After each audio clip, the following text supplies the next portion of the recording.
Amigos del Canal 8, nuevamente bienvenidos a En tu Tele, este espacio para debatir, este espacio para que conversemos y para que generemos también en toda la ciudadanía, en todos los habitantes del municipio del Retiro y del Oriente Antioqueño que nos sintonizan a través de Oriente TV, un poquito de cultura política, máximo con el evento que se nos avecina en el mes de octubre y que va a ser de trascendencia local para cada municipio, para cada localidad, para cada departamento, debido a que es justamente elegir a quien va a dirigir todo lo que va a ser los municipios, los departamentos en los próximos 4 años. Hoy tenemos dos invitados para que hablemos justamente de esa transparencia que se debe garantizar, todas esas garantías que debe tener la ciudadanía y estas elecciones para que se desarrollen en completa normalidad y transparencia. Me acompaña Santiago y Juan Esteban, son dos personajes muy estudiosos de este tema. Bienvenido, Santiago. Muchas gracias. Bienvenido, Juan Esteban. Muchas gracias, un placer estar acá con todos ustedes. Bueno, vamos a hablar entonces de transparencia en las elecciones. ¿Cómo se viene dando, Santiago, ese mecanismo para que la gente cada vez confíe más en un sistema que la gente cada vez le resta más credibilidad? Sí, el sistema colombiano tiene muchos inconvenientes con el tema de transparencia. Particularmente en la época electoral se aumentan los riesgos de que ciertos grupos políticos y políticos utilicen trampas y ciertos vicios de la democracia colombiana para aprovecharse y ganar más ventajas a la hora de competir electoralmente. Hay muchos esfuerzos por parte del gobierno nacional para intentar, o del Estado colombiano para intentar contener algunas de estas dinámicas. La registraduría hace un trabajo bastante activo en el seguimiento, el Consejo Nacional Electoral también lo hace. Hay unos ejercicios muy interesantes en los niveles locales en los que las mismas fuerzas contrarias políticamente se controlan entre ellas para intentar que haya menos ejercicios de poca transparencia o de trampa o de fraude electoral. Sin embargo, hay muchísimos retos, hay todavía muchos fenómenos de fraude sistemático en los municipios o en muchos municipios de Colombia. El departamento de Antioquia, por ejemplo, cuenta con 26 municipios que están en riesgo alto por fraude o por violencia asociada a asuntos electorales según la misión de observación de la OEA. Entonces todavía nos encontramos con un escenario muy complejo en el que los ciudadanos cumplen un papel fundamental, porque en la denuncia que ellos puedan hacer, en la participación activa que ellos puedan hacer, en el control que ellos mismos hacen de las fuerzas políticas y del sistema electoral, también hay una pista muy grande para poder contener algunas de estas cosas. Juan Esteban, ¿cómo llegarle al ciudadano de a pie para que confíe nuevamente en este sistema y que se acerque y que la abstención no sea el común denominador de las elecciones? Es un reto bastante grande, no es algo que pase solo en Antioquia o en Colombia. Digamos que el tema de la abstención es algo que viene preocupando a los sistemas democráticos desde hace ya varios años en el mundo en general, porque la apatía parece ser algo que se contagie o que esté digamos presente en muchas localidades.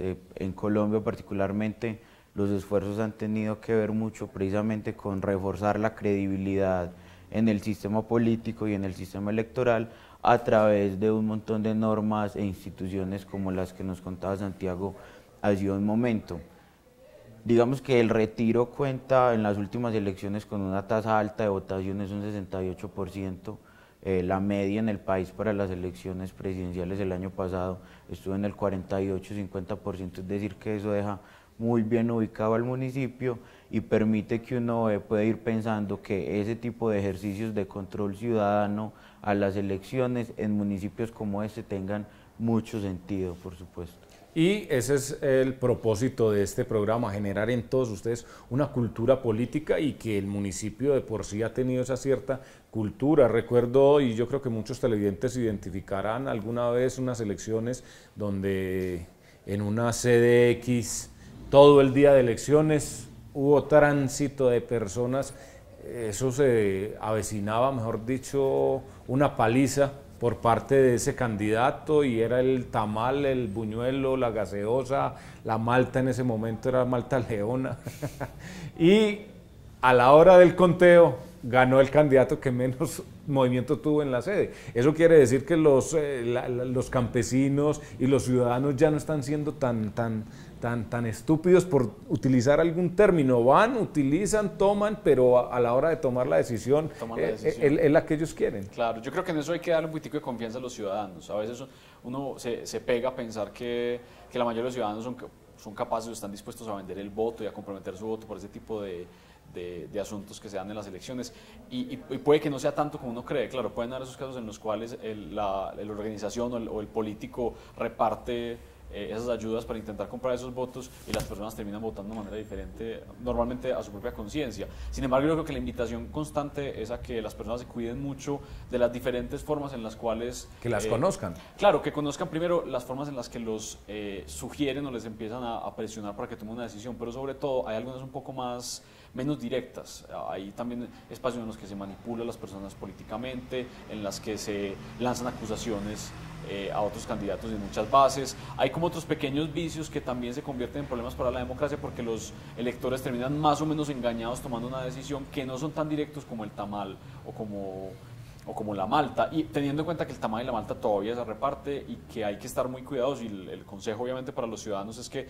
tengan siempre en la cabeza que la decisión que van a tomar es efectivamente muy importante. Pues ese voto que tienen en la mano es muy poderoso, utilizarlo de una manera o la otra tiene repercusiones muy grandes para el futuro de su municipio, entonces hacerlo con responsabilidad le garantiza a uno que en el futuro, para su familia, para sus vecinos, para sus conciudadanos, haya o se elija una persona mucho más beneficiosa, mucho más juiciosa, mucho más activa en los problemas del municipio. Y esa cultura política se genera a través de todos estos espacios. También hay que recordar, de pronto muchos televidentes también han de recordar unas elecciones locales donde la diferencia fue de un solo voto, de ahí la importancia que todos participemos. Uno dice que un voto no cuenta, pero aquí vivimos ya esa experiencia en las elecciones cuando fue el León Cartagena y Héctor Escobar. La diferencia fue de un solo voto, se cerraron las urnas, se hizo conteo, un voto de diferencia y eso se fue a clausura total y se fue reconteo y en última la diferencia fue de 5 votos en el reconteo. Pero esa es una diferencia muy corta y eso hace que este municipio no pasó nada, todo con mucha cultura, con mucha tranquilidad, esperando el reconteo, voto a voto y por un voto que marca la diferencia. Ese es algo también interesante de analizar en este pueblo. Frente al sistema electoral, las elecciones locales tienen algo muy particular frente a las elecciones nacionales, y es que cuando no hay, en las elecciones nacionales a presidencia específicamente, no hay un candidato que saque la mitad más uno, pues hay una segunda vuelta. Entonces, digamos que en segunda vuelta pueden darse diferencias mínimas entre dos candidatos.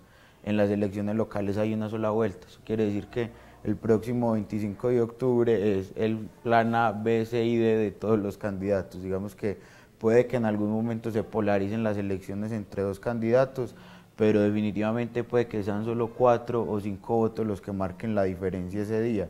Y yo quería apuntar una cosa muy pequeña frente a lo que decía Santiago cuando conversábamos sobre el tamal y la malta, y es que precisamente por todo lo que está en juego, por la importancia de lo que está en juego en términos contractuales en la alcaldía por un municipio, es que tiene tanto peso que se vayan afinando un poquito más esas maneras de compra de votos o de transhumancia electoral, en el sentido en que ya no es simplemente el tamal y la malta, sino que se pueden comprometer recursos a mediano o largo plazo. Ese es uno de los problemas más grandes que de hecho se ha denunciado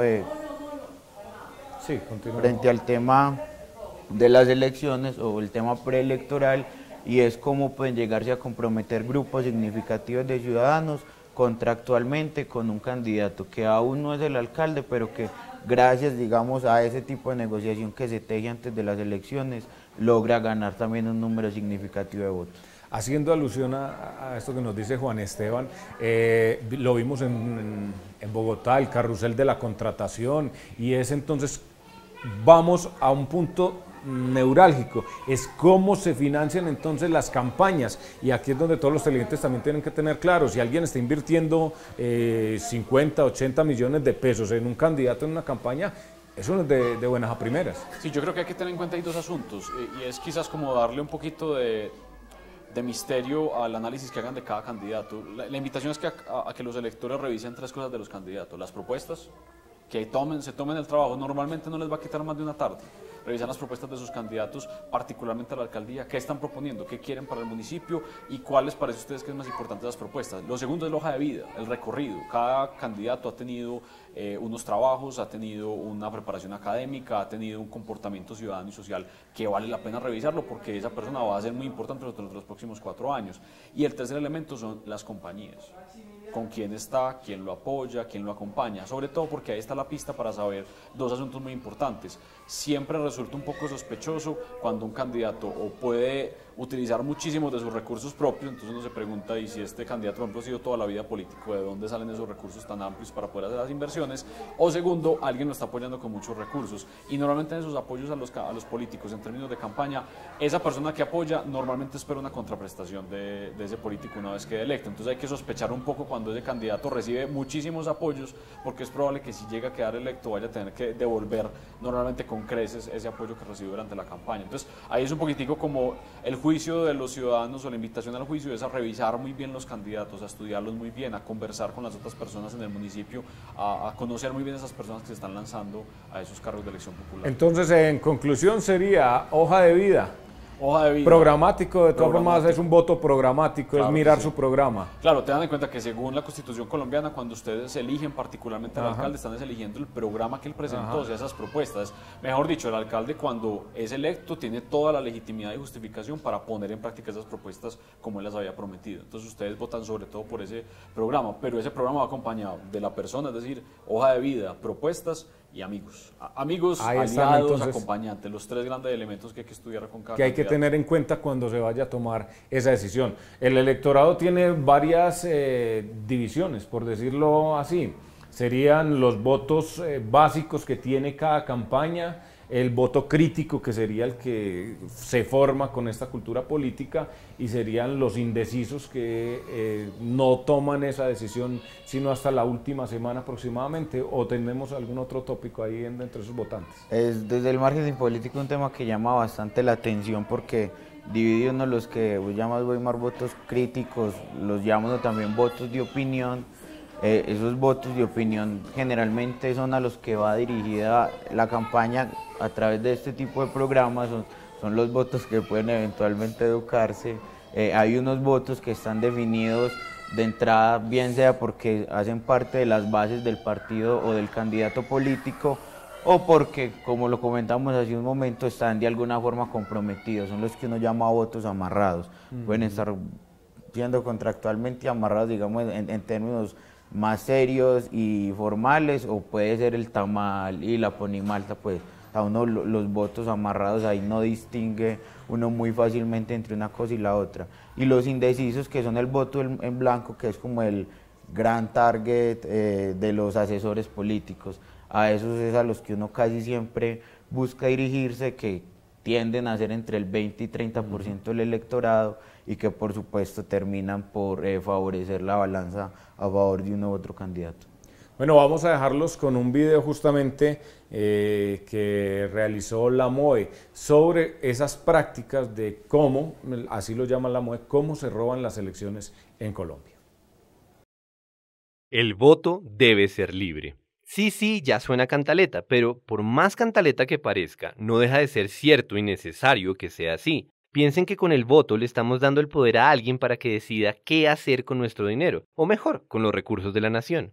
Precisamente por eso hay quienes quieren comprar o robar esa libertad, de nuevo porque los votos dan poder, y por lo mismo existen organizaciones criminales dedicadas a negociar con votos. Entonces, vamos a revelar algunos de sus secretos y de paso les contaremos cómo sapearlos para que dejen de robarle a Colombia.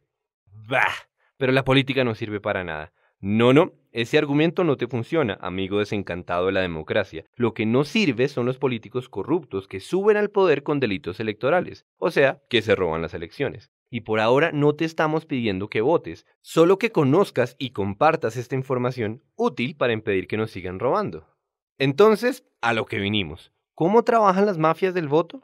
Lo primero que debemos saber es que son estructuras bien organizadas e incluyen a muchas personas que operan meses antes de que llegue el día de las elecciones. Y esto es importantísimo. El delito electoral se cocina durante un largo tiempo. Nosotros debemos pillarlo y denunciarlo antes de que nos sirvan ese plato tan dañino, es decir, mucho antes de que los votos podridos se hagan realidad.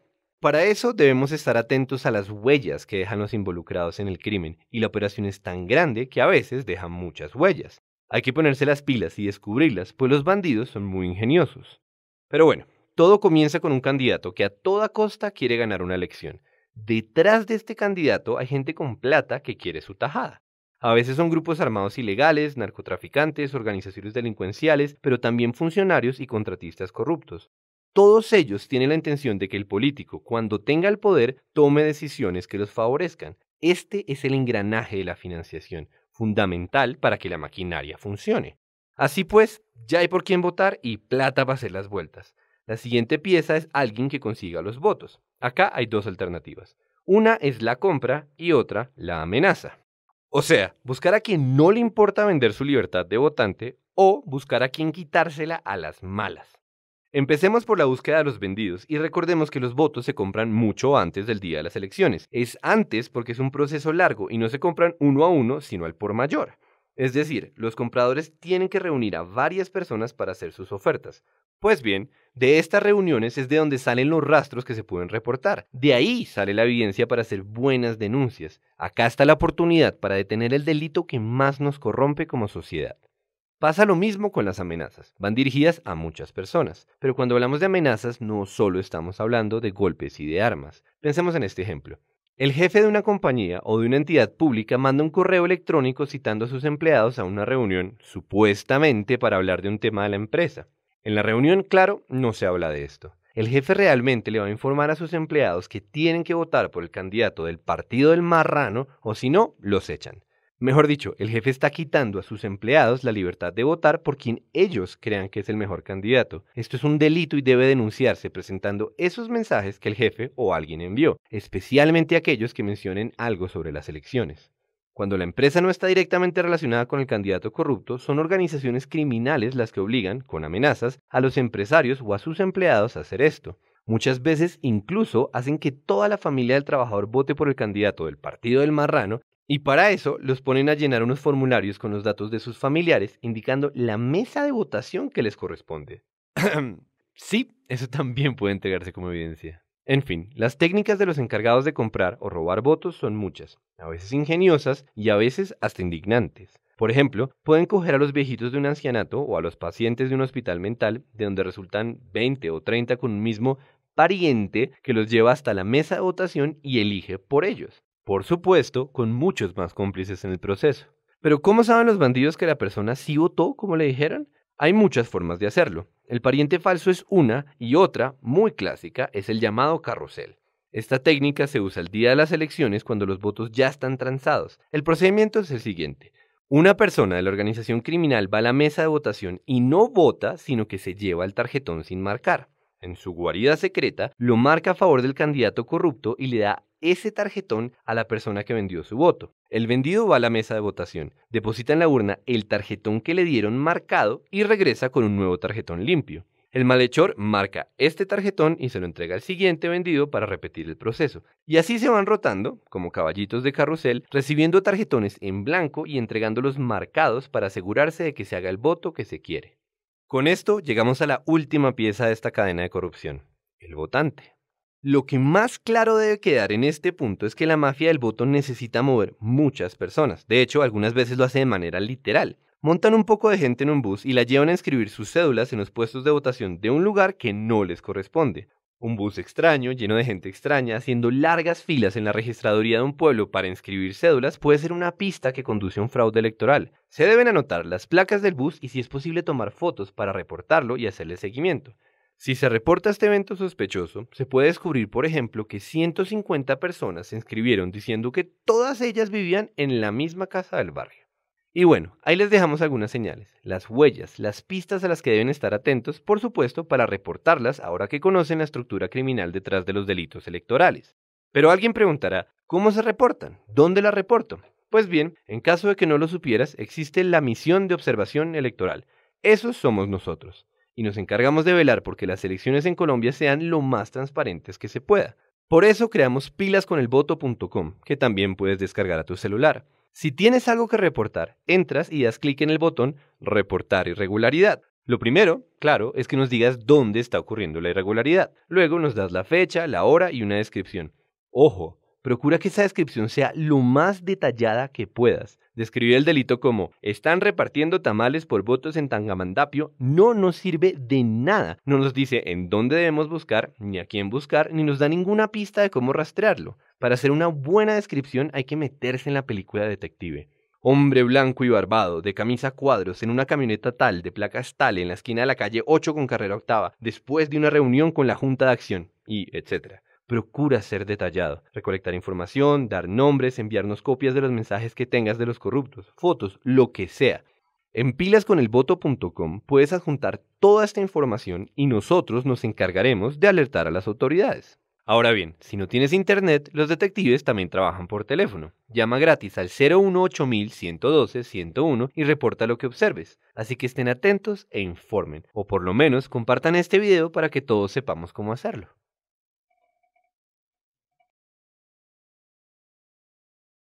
Ahí veíamos dentro de las prácticas, Santiago, las prácticas que hacen el famoso carrusel, el llevar un voto en blanco, el llevar, votar, traerse el voto, marcarlo y así se va haciendo el carrusel.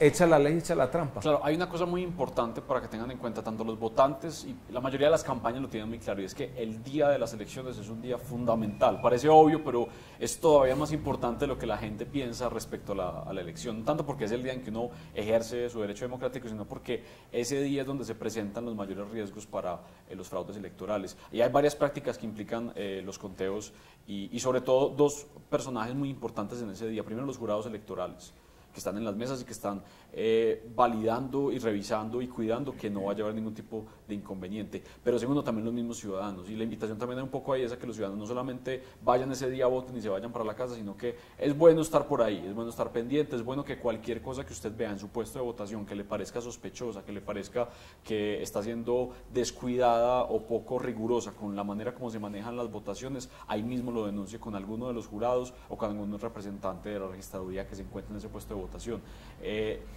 En ese caso hay que ser un poquito sospechoso, hay que siempre ir con un poquitico de malicia para estar pendiente, porque hay muchos ejercicios. Hay otro, por ejemplo, que es muy común, que es anular los votos. Si es en el conteo, rayar, hacer otra raya en el tarjetón, y de esa manera se anula el voto que es por un candidato particular. Hay muchas formas en las que en ese momento ahí particular se pueden realizar ese tipo de ejercicios. La invitación es a que los ciudadanos estén muy pendientes ese día de cualquier cosa que parezca sospechosa y de hacer seguimiento a ese ejercicio de ese día de votación. ¿Cómo hacer justamente esas denuncias? ¿Ante quiénes? ¿Cómo mirar si uno detecta algo raro, extraño, no solamente en el puesto de votación, sino en las afueras del municipio, en las sedes o en alguna parte? Sí, hay varias cosas importantes a tener en cuenta. Hay que recordar primero que en el lugar donde están instaladas las mesas de votación, en este caso en el Retiro, sería en una sola sede, no puede estarse repartiendo publicidad política ni el famoso pastel, que es el pastelito, el papelito que entregan con el nombre del candidato, el número del candidato y el partido al que pertenece. Tampoco puede estarse haciendo, diría uno, en este caso a 2 o 3 cuadras a la redonda, y ya los que les señalaba también Santiago. La registraduría tiene habilitadas varias líneas para hacer esas denuncias. Ustedes, la forma más sencilla para cualquier ciudadano es simplemente ir a Google, digitar registraduría e inmediatamente les arroja la herramienta para hacer las denuncias ciudadanas. La MOE también tiene habilitada una herramienta, y la Secretaría de Gobierno del departamento también habilitará una herramienta para denunciar todo este tipo de casos, teniendo en cuenta algo, digamos, que parece obvio, pero que sobre lo que siempre hay que volver, y es que al Consejo, nada más al Consejo, se inscribieron en el país más de 15.000 candidatos, y si uno mira las personas que integran la MOE y la registraduría, pues no alcanzan a ser el 1.2% frente al total de candidatos. Entonces, los que definitivamente tienen que hacer el mayor control y tienen más herramientas para hacer el control somos nosotros los ciudadanos. Y hay algo también a tener en cuenta, fundamental: durante ese día la máxima autoridad electoral es el registrador. no es el alcalde. Porque mucha gente acude al alcalde, pero lamentablemente, hay que decirlo, la mayoría de los alcaldes, ninguno lo sostiene, pero todos tienen su candidato. Pero nadie lo sostiene, nadie lo dice abiertamente, este es mi candidato. Por eso no se dirijan ese día a hacer reclamos o cosas ante el alcalde, porque no sería la persona idónea, sería el registrador. Es fácil distinguirlos porque todos van a estar con un chaleco de la registraduría precisamente, y entonces ese es el canal directo para hacer las denuncias. Y hay unos observadores que en determinados municipios también llegan y son identificados también, ¿no? Observadores de esas elecciones. Lo importante es cuando se dirijan a los puestos de votación identificar a esas personas, identificar a los que están uniformados, tienen los chalecos, que hacen parte de la registraduría, los organismos de observación, los mismos jurados de votación, a todas esas personas tenerlas muy identificadas por si llegan a haber algún tipo de inconveniente que quieran denunciar. Bueno, muchísimas gracias, pero este tema todavía se queda en punta, hay muchas cosas que tenemos que seguir discutiendo, hablando, para que la gente también dentro de sus casas, allá al frente de sus televisores, sigan analizando, sigan pensando, para que generemos, como lo dije al principio del programa, una cultura política y sean unas elecciones limpias, transparentes, que gane el mejor candidato,